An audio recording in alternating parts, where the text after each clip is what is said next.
It doesn't matter if you're just starting out in life or if you feel like you've seen it all. You're on a journey.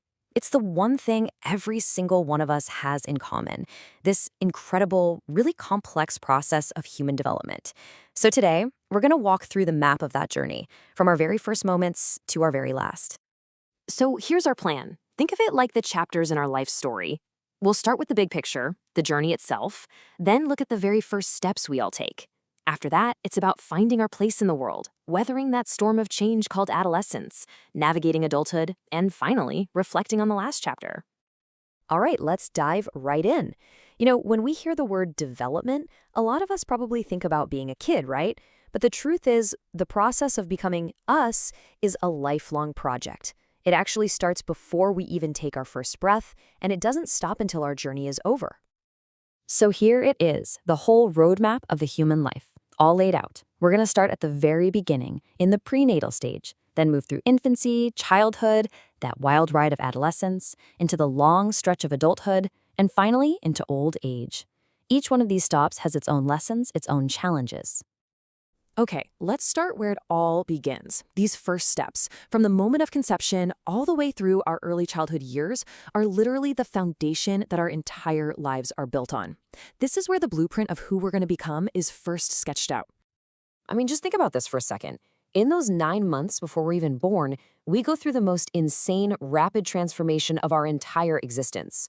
We go from being just a single cell in the zygote stage to developing every major organ in the embryonic stage, and then finally growing and maturing into a fully formed person in the fetal stage. It's just an incredible biological sprint. And boom, we're out in the world. We enter what a lot of people call the toy age. And it's such a perfect name, isn't it? Because for a young child, play isn't just a fun little pastime. It is literally their job. It's how they run experiments. It's how they figure out the world. It's how they discover who they are. But yeah, don't let all those toys fool you. This stage is absolutely critical. We're not just playing around.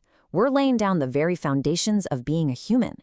Each of these milestones you see here, learning to walk, to talk, to form bonds with family, is a massive, massive leap. This is where we learn the basic rules for the whole game of life. So once we've kind of mastered the basics at home, our world just explodes. All of a sudden, it gets so much bigger. We step out that front door and into this really complex social universe of school. And the new challenge? Figuring out where in the world we fit in. And this is where things get really interesting, because you get this fascinating clash of perspectives. For parents, this time can feel like the troublesome age, full of arguments and attitude. But for psychologists, it's known as the gang age. And it's not about causing trouble, it's about the absolutely crucial work of learning how to navigate a social world.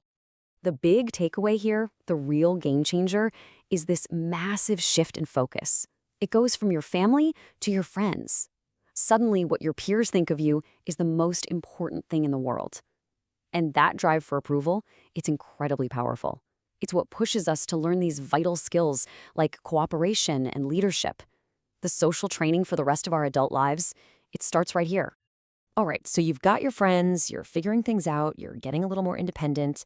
And then, just when things seem kind of stable, the storm hits. Yep, welcome to adolescence. It's turbulent, it's confusing, and it is an absolutely critical transition from child to adult, where pretty much everything, your body, your mind, your emotions, is changing all at once. And right at the very center of this storm, this whole whirlwind, is one single incredibly powerful question that just echoes through everything a teenager does. Who am I? This intense search for an identity, what psychologists call the ego identity crisis, is really the engine that's driving almost everything a teenager does and feels. And if you've ever wondered why teenagers can seem so frustrated, well, this is a huge part of it. You are literally caught in the middle. Society is telling you to act like an adult, but at the same time, it often still treats you like a child. You're not one thing, you're not the other, and that in-between space can be incredibly confusing. So all of that turmoil, that feeling of being stuck in the middle, it all just bubbles up and creates that classic teenage experience we all know, right?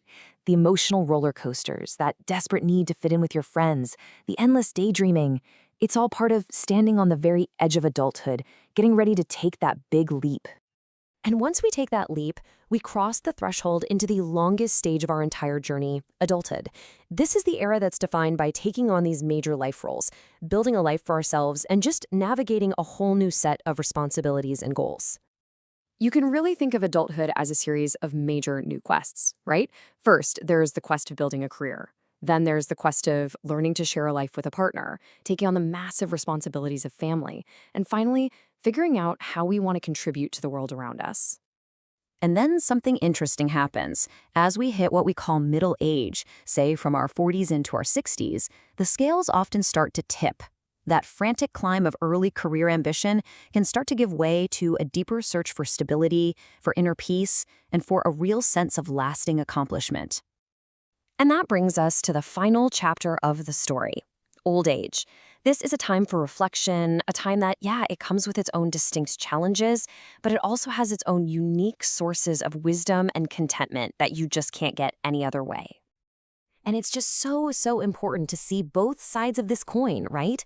On the one hand, yes, the challenges of maybe a physical decline or loneliness are very real, but so are the profound strengths. This is a time for wisdom that's been earned over decades, a unique kind of contentment, and the freedom to finally really focus on what truly matters to you. So let's bring it all home. Why does any of this actually matter? What's the point? Well, the point is that this isn't just some academic stuff. This knowledge is, well, it's a superpower.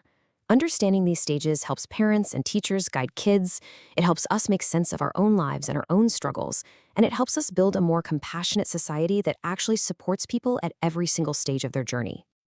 So as we wrap this up, I want you to just take one last look at this map of life. From those first tiny steps to that final reflective chapter, this is the journey every single one of us is on. So the only question I have for you is, where are you?